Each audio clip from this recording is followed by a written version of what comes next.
সবাই কেমন আছেন? আশা করি সবাই ভালো আছেন। গাড়ির হিট এটা কতটুক পর্যন্ত ইঞ্জিন হিট করতেছে এটাই বোঝা যায় এটার মাধ্যমে। তো এটা অনেক ইম্পর্টেন্টভাবে আপনি সবসময় চেক করবেন, দেখবেন। গাড়ি আপনার ঘন্টা দুয়েক দাঁড় করায় রাখলে বা 3 ঘন্টা দাঁড় করায় রাখলে আপনার এই কাঁটাটা এখান থেকে আস্তে আস্তে এই পর্যন্ত আসে। তো এই পর্যন্ত আসলে আপনি গাড়ি 10 মিনিটের জন্য 15 মিনিটের জন্য অফ করে দিবেন। অন্তত না হলে গাড়ির আপনার এই যে সামনে যে গাড়ির বোনেট আছে, বোনেট দিয়ে ধোঁয়া আসবে। তো আপনি অনেক ধ্যানসে দেখবেন 2-3 ঘন্টা গাড়ি চলার পর, বা আপনি 3 ঘন্টা 8 ঘন্টা আপনি গাড়ি চালাইছেন রানিং, সব সময় খেয়াল রাখবেন। এদিকে খেয়াল রাখার পরেও আপনার এই যে হিটের কাঁটাটা সবসময় খেয়াল রাখবেন। আর আমাদের এসি আর গাড়ির ট্রেনিং এটা তো আপনারা ভালো করে জানা আছে। তো আজকে আমি এই ভিডিওটা বানাইতেছি গাড়ির ইম্পর্টেন্ট বিষয় নিয়ে। আমার গাড়ি কিছুদিন আগে এই কারণটার কারণে 2-3 ঘন্টা রানিং অবস্থায় পরে এই পর্যন্ত আসছিল, হিট হয়ে গেছিলো ইঞ্জিন। তো আমি অফ করি নাই। এটার কারণ একদিন পরে আমার এসি নষ্ট হয়ে গেছে, এসি কাজ করা বন্ধ করে দিছে।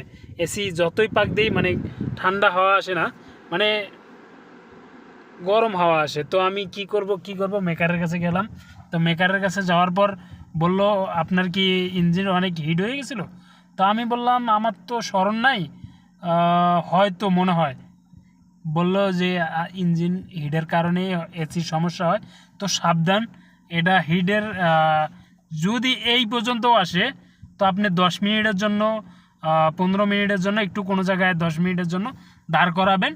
গাড়িটা দাঁড় করাইলে ইঞ্জিনটা একটু ঠান্ডা হলে আবার রানিংভাবে চালাইতে পারবেন ঠিকভাবে। তো ইম্পর্টেন্ট অনেক, মনে রাখবেন সবাই। আমার যারা দর্শক আছেন, ভাই আমার হয়েছে দেখেই আপনাদেরকে এই বিষয়টা জানানো উচিত ছিল আমার, তাই আপনাদেরকে জানালাম। এসির অনেক সমস্যা হয়। তো আপনাকে এসি আমার কত দিয়ে 800 রিয়াল দিয়ে পরে আবার এসি ঠিক করাইতে হয়েছে এই হিটের কারণে ইঞ্জিন। তো আপনারা ভালোভাবে ধ্যানসে একটু দেখেন। 2-3 ঘন্টা 4 ঘন্টা গাড়ি চললেই আপনি একটু লক্ষ্য রাখবেন এদিকে, ঠিক আছে? বেশিরভাগ চলার সময় সমস্যা হয় না। আপনি দাঁড় করে রাখলে 2-3 ঘন্টা যদি কোনো জায়গায় রোদের মধ্যে দাঁড় করে রাখেন তাহলে এই সমস্যাটা একটু বেশি হয়। 1 ঘন্টা 2 ঘন্টা রোদের মধ্যে রয়েছে গাড়ি স্টার্ট, কিন্তু এই সমস্যাটা একটু বেশি হয়। তো এটা একটু ধ্যান রাখবেন। ওকে ভাই, আল্লাহ হাফেজ, সবাই ভালো থাকবেন।